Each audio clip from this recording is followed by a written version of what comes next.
misma célula, por propiedad, es redundante. Luego tenemos el proceso de sinergia. El proceso de sinergia es cuando dos o más interleuquinas ejercen una acción, pero que repotencia la acción de esa célula. Es decir, no es redundante, es sinérgica. Actúan varias, pero varias potencian de diferentes formas a esa activación de esa célula. También tenemos el antagonismo, que es cuando dos interleuquinas actúan en una misma célula y la una es por ejemplo, inflamatoria y la otra es antiinflamatoria. Acá lo que vemos es la interleucina 4 y el interferón gamma. La interleucina 4 es una proteína, es una citoquina proinflamatoria. El interferón gamma también genera un proceso de proinflamación, pero a diferencia, por ejemplo, si fuera un virus el que fuera a atacar, netamente va a generar un proceso de muerte del virus y no de transducción. Por lo tanto, va a ejercer un proceso antagónico entre la interleucina 4 y el interferón gamma. Entonces, es un proceso de antagonismo. Y finalmente tiene la inducción en cascada. Y la inducción en cascada es cuando la activación de una molécula, de una citoquina en particular, por ejemplo, el interferón gamma dado por la célula T helper, es capaz de darle esta información a los macrófagos y que inmediatamente este macrófago secrete otra citoquina como la interleucina 12 para dar otra vez información a la T helper y la T helper otra vez en cascada genere otras citoquinas para dar más información a todas las demás células y así. Así de fácil. Fácil y sencillo, mi gente. Profe, usted lo hace ver facilito, a ver. Dice ligando receptores. A ver, y esa profe, yo ahí veo unas bolitas y unos palitos. Ay, oiga, pero es que igual usted tiene que centrarse, mijita, tiene que centrarse y ver bien. Por ejemplo, este cuadro es un facilito, porque ya les dije que toda la forma que tiene eso de rayita y circulito, todo pertenece a las superfamilias de las inmunoglobulinas. Por ejemplo, ahí lo que tenemos dice interleucina 1R1. ¿Qué es lo que tenemos ahí? Es el receptor 1 de la interleucina 1. Si es el receptor de la interleucina, obviamente el ligando, ¿cuál va a ser?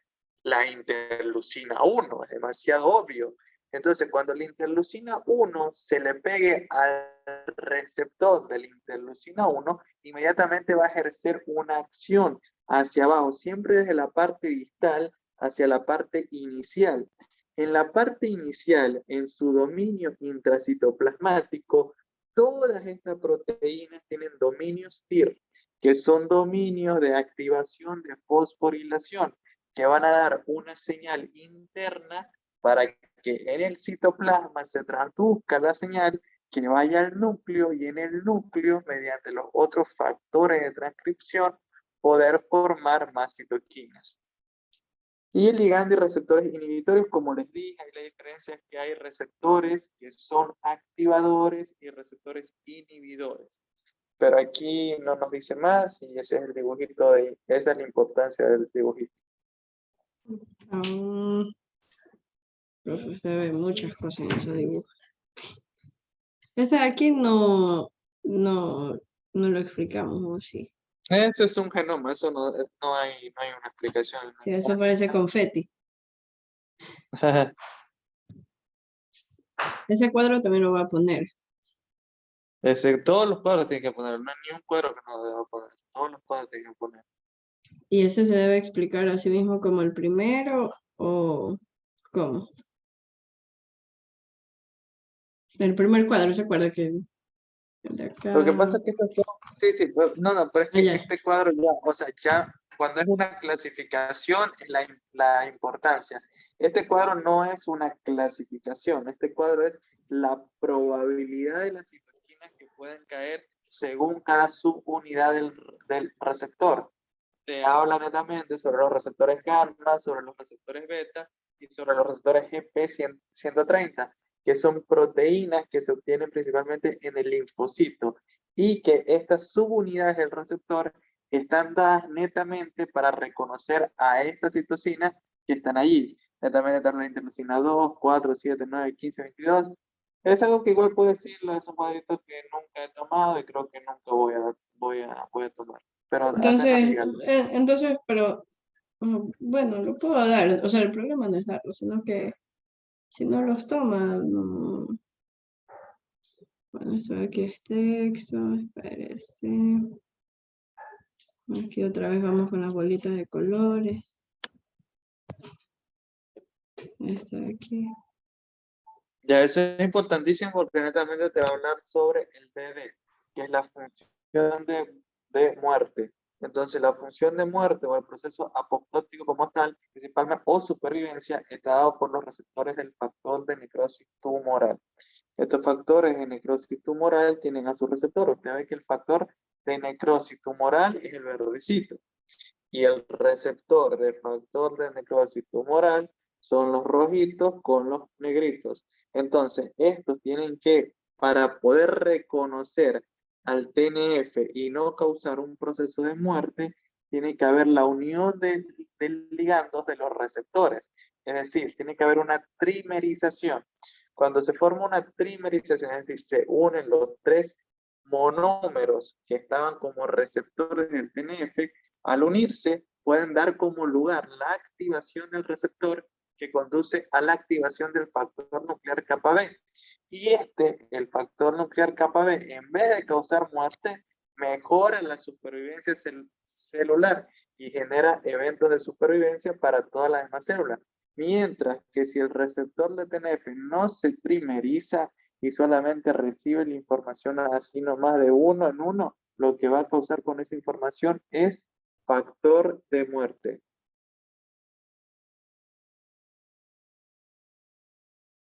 Ay, profe, ya tengo callo en las manos, creo ir tan rápido. Pero bueno, eh, eso fue el de ahí. A ver, déjenme ver que acá hay otro. Mire esos cuadrísimos. Esos cuadros también Eso es toma puro ustedes. interleucina 17. Eso es puro interleucina 17. Sí, eso. Sí, no lo tomo porque solamente es una interleucina que tampoco tiene muchísima importancia. Es simplemente actúa en la regulación. Pero decirlo por lo menos está bien. Es que es una interleucina que recién se conoció en el 2 y el 14 y solamente actúa netamente regulando ciertos procesos proinflamatorios. O sea, no es la Realmente gran cosa. en muchos libros no, o sea, es importante porque actúa en el proceso regulatorio, es importante. Sin embargo, la no tanta importancia que se le da en otros libros es su subclasificación, como la está haciendo aquí, A, B, C, D, E, F. Entonces, esa subclasificación a la final solamente se la cuenta como interleucina 17 y punto. Pero hay que saber que está dada por la T-helper 17 en las células B y en las células T, y hay que poner cuáles son las funciones principales. Pero ahí sí, por ejemplo, se dice, digamos, las interleucinas 17 ya, como tema principal, y damos las funciones nomás. Porque usted dice que, o sea, esa parte de las subdivisiones no es como que así la Bueno, gran entonces cosa. se puede decir él puede decir el miembro de la familia y tiene que decir el tipo de células que la expresan y las funciones principales. O sea, la parte de, a ver, espérese. O sea, esto de aquí, Esa de ahí, la cuarta y la quinta. y aquí todo esto de aquí. Pero las digo Ajá. así con las subdivisiones y todo. Sí, Es pues tiene que que decir la interleucina yo decía, 17A, las células en donde se expresan. porque yo decía hacer como una perspectiva global sobre la interleucina 17, porque como usted dice que la parte de las divisiones es como relevante, pero no tan relevante. Mm. Lo que pasa es que usted es la expositora y el expositor tiene que hablarlo todo y explicarlo todo. Para los demás, para los que no son expositores, a ellos les digo lo que va a importar o no. Pero el expositor tiene que decirlo todo. O sea, toca, no toca, toca hablar, ¿no? Bueno, Dice, a ver, tipo de célula que expresan la citosina. Dice, profe, ¿cómo es eso? Células De TH17. helper. Ah, De ya. helper 17 es que cuando hablemos sobre la T se subdivide, y eso sí es importantísimo, obviamente, en diferentes clases de células T. Entonces, la célula T helper 17 es la que produce la interleucina 17, pero no es la única. Entonces, también hay otras células. ¿Cuáles son las que lo producen? Las que están ahí. O sea, por ejemplo, ponemos el miembro de la familia de la interleucina 17A. Tiene como tipos de células que expresan la citosina, que expresan las citocinas de esta familia son las No, mijita, células, a ver, usted no, tiene que no, decir, voy a hablar sobre la familia interleucina 17A. Las células que expresan la interleucina 17A son las células T helper 17, las CD8, las T gamma delta, las células N, las natural killer T, las células similares a los linfocitos T, los neutrófilos y las células de Panet. Son las que secretan la interleucina 17A. Y sus funciones principales son: inducen la expresión de citoquinas proinflamatorias, el reclutamiento de neutrófilos y la inducción de péptidos antimicrobianos, promoción de gamma de células T y producción de anticuerpos. Así como tiene que decir cada una de ellas. oh, ya. Y las funciones y eso. Bueno, aquí ya son datos. Estas de aquí también. Es igual, está hablando sobre las interleucinas 17, cómo son O cómo sea, es la forma. esto es lo mismo que lo de aquí, Eso si más o quiere menos. puede no decirlo, o en el cuadrito, en la parte de abajo, ponga el dibujito para que vayan entendiendo que es por secuenciación. Obviamente se llaman A, B, C, D, F porque tienen una secuenciación distinta. Y si tienen una secuenciación distinta, obviamente tienen una forma distinta. Lo que pasa es la funcionalidad es muy parecida o casi igual en todas ellas. Ya. O sea, como que pongo los dos cuadritos ahí para, porque eso es como las formas de las interrupciones, más o menos. Ajá, Ah, oh, ya. Como su estructura, se podría decir. sí, está bien. Ya. Este cuadrito de aquí, que dice CX, Ahí lo que te C. dice que es una quimiosina, te está hablando sobre las quimiosinas. Y te está diciendo que lo que tiene son residuos de cisteína, que CXC es porque son residuos de cisteína y entre las cisteínas existe un aminoácido, cualquiera que sea este. Lo que está diciendo las clases son las clases de quimiosinas. Y entonces, cuando hay solamente dos C, quiere decir que son residuos de cisteína y no hay nada más. Cuando es XC, es cuando hay un aminoácido antes de la cisteína, y cuando es CX3C, es cuando hay dos residuos de cisteína y entre los residuos existen varias clases de aminoácidos. Ya, y la parte que dice número en la clase, eso también. Número en la clase Sí, mire, mire, ahí está, no más tiene uno. importancia. Ya. A ver si vamos bajando.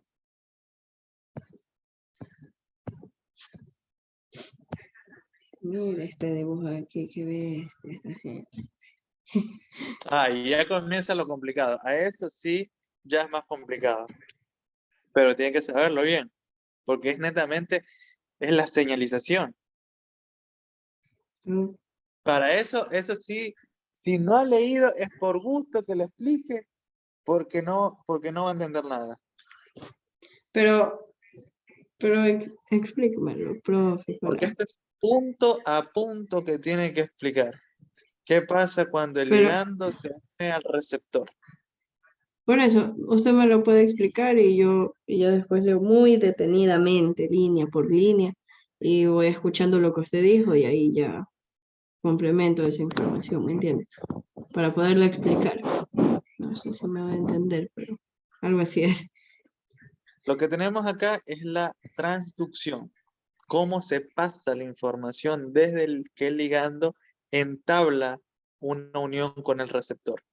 Como vemos ahí, el ligando y el receptor están uniéndose en su forma porque obviamente son covalentes y por lo tanto pueden darse la información. Hay que saber que no solamente actúa el receptor, también actúa el correceptor. Que si, por ejemplo, esta célula fuera una CD4, vamos a saber que el receptor es un CD3 y que el correceptor es un CD4. Cuando se une y se entiende bien la información entre el receptor y el correceptor, inmediatamente la información pasa a la matriz intracitoplasmática o a la matriz intramembranal. En la membrana, como vamos a saber que la mayoría de la membrana está formada por lípidos, está formada también por grupos fosfatos, entre los que tenemos el fosfoinositol difosfato, el fosfoinositol trifosfato y tenemos el diacilglicerol. Todos están en la membrana, ¿por qué? Porque justamente el receptor tiene una cola en la membrana que baja hasta el citoplasma y dependiendo de las proteínas que hayan en la membrana, que hayan generado un fosfato, pueden transducir mejor la información. Me queda 5% de carga del teléfono, chicos, si se apaga, pues bueno, ya es un poquito de mala suerte. Entonces, No, cuando se profe, transduce póngala a esta cargar. información, No, al que vamos a hacer otro Zoom. cuando cuando se transduce esta información al receptor, sí o sí tiene que haber en el complejo intracitoplasmático de la membrana una tirosina sinasa asociada al receptor, que puede ser un ITAM para la activación o puede ser un ITIM para la inhibición.